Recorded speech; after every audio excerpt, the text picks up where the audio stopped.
Shalom Ouvracha les filles, j'espère que vous êtes en pleine forme Be'ezrat Hashem.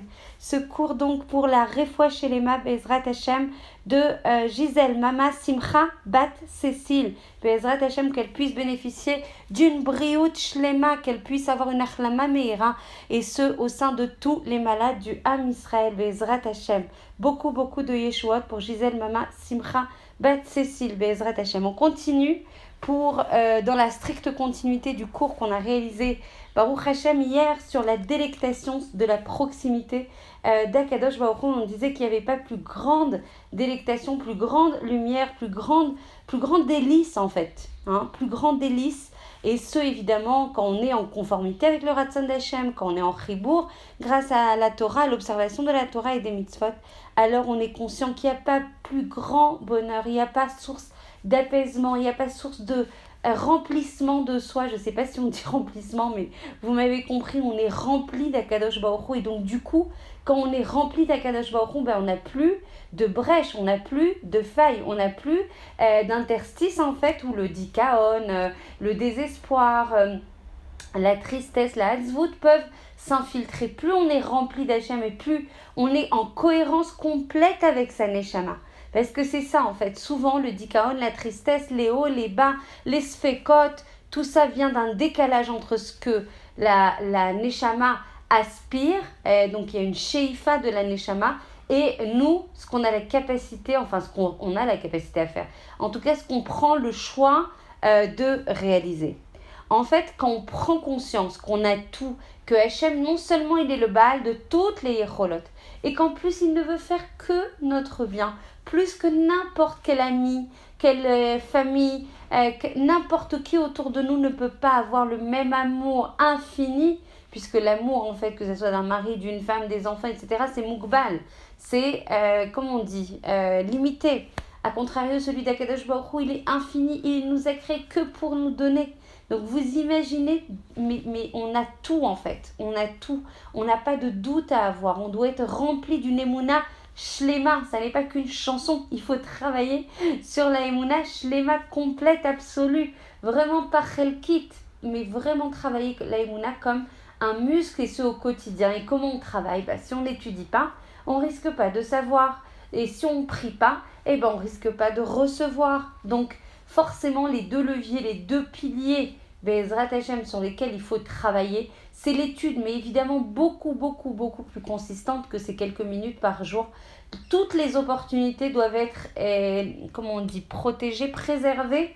On est dans la voiture, on est dans les pkakim, perdons pas notre temps, toujours dans des communications, dans des discussions qui peuvent être stériles. C'est important d'être en relation, d'être ami avec des gens, d'être en société, etc. Mais quand on voit en fait l'importance, l'essence d'une seconde, d'une fraction de seconde, on n'a pas envie de la perdre. On se dit c'est trop précieux. Je prends toutes les minutes de Torah que je peux, même si je ne peux pas écouter tous les coups, tout le cours dans son entièreté, je démarre. Encore 10 minutes, je fais mes cours, j'attends à la queue. Mais vous allez voir, moi c'est satisfait ou remboursé, comme ça on dit. Je vous assure que ça remplit tellement, ça donne tellement de lumière, ça nous met tellement en lien en fait avec Akadosh Baruch Hu lui-même que d'étudier sa Torah. Mais il n'y a plus la place pour rien, on se sent regonflé, on a du booster, on est plein d'Akadosh Baruch Hu. Et donc on est plein d'infini, et donc on est plein d'éternité, et donc on est plein de sens. Et quand la vie elle a du sens, il n'y a rien qui résiste au sens, il n'y a rien qui empêche en fait de faire, de réaliser, de se surpasser, de se challenger. Il n'y a pas plus chaud, il n'y a pas plus doux, il n'y a pas plus belle proximité que celle d'Akadosh Baruch Hu. Donc déjà aujourd'hui, la Nekuda principale, c'est de comprendre qu'à la vérité, en fait, on ne manque de rien, on a tout. Et il faut simplement l'accepter et l'intégrer, mais pas au niveau uniquement intellectuel, vraiment au niveau du cœur. Tu dois ramener ça au niveau de ton cœur et te dire qu'il ne te manque rien dans la situation d'Afka où on est aujourd'hui, dans laquelle on s'inscrit dans notre vie, avec cette famille, avec ce travail, avec cet entourage, avec cette shruna, avec ces difficultés, avec ces épreuves, avec ces souffrances. D'Afka là, on a le meilleur qui soit, le meilleur, pas avec nos yeux de chair et de sang, le meilleur en fait pour nous permettre de nous réaliser, le meilleur par rapport à tous les gilgoulim par lesquels on est passé pour se réparer.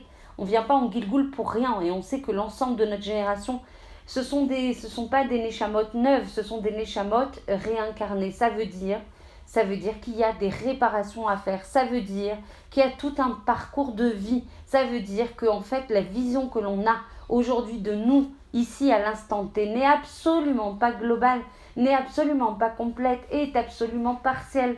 Donc il faut se remettre, c'est là où elle démarre la Emouna.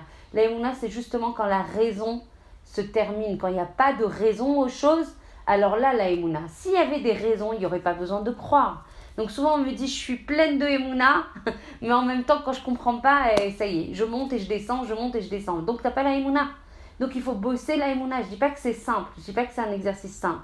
C'est un travail de tous les instants, c'est le tahlit d'une vie. Et il y a le verset de Yecheskel qui dit « Vous êtes des hommes et des femmes ». Baba Metzia explique que nous sommes les héritiers de ce niveau de perfection humaine qu'était Adam, le premier homme. On doit être fier d'être juif. On doit être fier de porter le Tselem Elohim, l'image d'Akadosh Baruch Hu. Il faut qu'on soit, comment on dit, vraiment proud, vraiment fier, justement, fier de représenter, d'être les shutafim d'Akadosh Baruch Hu dans ce monde, d'être le canal de révélation d'Akadosh Baruch Hu dans ce monde. Et on doit être heureux dans notre travail, dans notre maison, avec nos enfants, avec la société dans laquelle on s'inscrit. Parce que comme on le dit, et comme le roi David en fait le disait, je réside dans la maison d'Akadosh Baruch Hu. Et ça c'est rapporté dans le Teilim Esrim Besheva 27.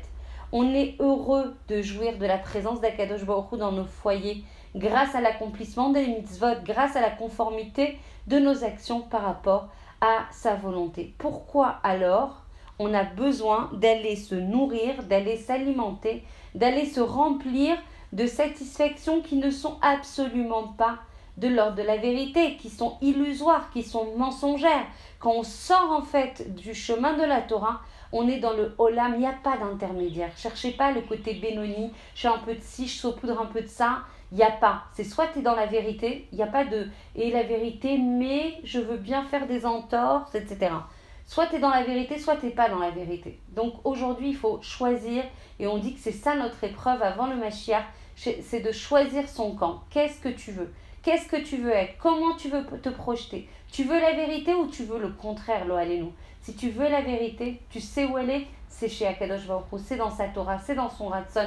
Et c'est les Tovater en plus, parce que tu vas te sentir connecté à ton réel être. Tu vas te réaliser, tu vas donner du sens à ta vie, le sens le plus ultime. Alors que sinon, c'est quoi la vie ? C'est quoi une répétition de jours ? On réalise des choses comme ça dans le monde professionnel, dans le monde familial. Non, il faut les travers, il faut se lier à quelque chose de plus grand. Il faut se dépasser, il faut arrêter de voir les choses avec de la petitesse, avec de la réduction, de la restriction.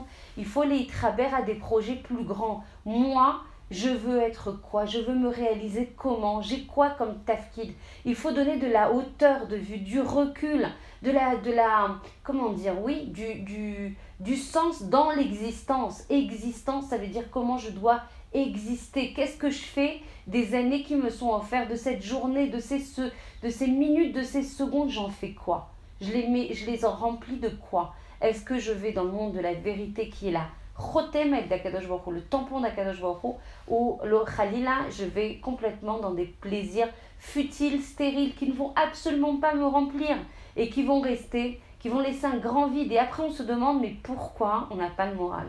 Tout simplement parce qu'on n'est pas branché à celui qui est le sens de notre existence, c'est-à-dire révéler Akadosh Baruch Hu dans ce monde, révéler le Tselem Elohim qui est en nous, l'infini qui est en nous. Parce qu'encore une fois, cette vie n'est que temporaire et elle passe, mais extrêmement vite, comme un clin d'œil. Il est dit dans Shir HaShirim, son palais, le palais d'Akadosh Baruch Hu n'est que douceur. Tout en Akadosh Baruch Hu respire le charme. Tel mon amant, tel mon ami.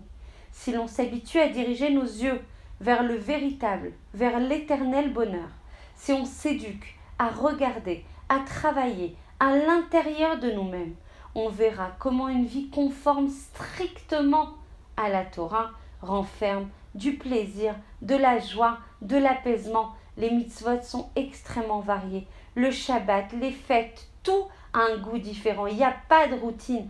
Tout est extraordinaire. Tout est enrichissant. Tout a de la couleur. Tout a du relief. À Pourim, on se réjouit jusqu'à s'enivrer. À Pessah, on ressent une incroyable liberté. À Shavuot, on reçoit la Torah dans la sérénité et la liberté. À Sukkot, la joie éclate partout. Et même à Tisha B'Av, on est ensemble, unis dans la douleur. La vie d'un juif est remplie d'expériences passionnantes. Il faut absolument en prendre conscience. Pas au niveau intellectuel, encore une fois, je sais que je me répète, mais tant pis. Il faut pas étudier, on n'est pas en mode intellectuel, on n'est pas dans un cours de philo. On est dans le monde de l'action. Alors c'est certes, il y a des gens qui me disent « Ouais, j'adore écouter », mais moi, ce qu'on cherche en fait dans ces cours, c'est non seulement étudier pour prendre conscience, mais surtout appliquer. Et quand on va démarrer dans l'application, les choses, elles vont se mettre en place au fur et à mesure. On en verra la résultante, même si on ne fait pas ça pour voir les résultats. On en verra la résultante Be'ezrat Hashem au fur et à mesure quand ça sera le moment. Et on verra à quel point la vie d'un juif est extrêmement vibrante, est extrêmement joyeuse. Il faut travailler sur les 3 piliers. Il y a l'observation de la Torah et des mitzvot. Il y a la Emouna et il y a la joie. Sans joie, il n'y a pas de Avodat Hashem. Et pour arriver à la joie, il faut se remplir de Torah et de Chibour avec Akadosh Baruch Hu. Et la boucle est bouclée. C'est ça, le triangle, le triptyque très important sur lequel il faut investir. La Simcha, la conformité avec la Torah, la conformité avec le Ratzon de la Torah et donc d'Akadosh Baruch Hu. Et la Emouna Shlema, Davka quand ça ne marche pas, Davka quand on est en souffrance, Davka quand on ne comprend pas. Voilà, je vous embrasse très très fort. Je vous souhaite une très très belle journée à l'ombre d'Akadosh Baruch Hu. Ça nous fera du bien avec cette chaleur. Je vous embrasse très très fort et je vous retrouve demain avec beaucoup de plaisir. Une belle journée.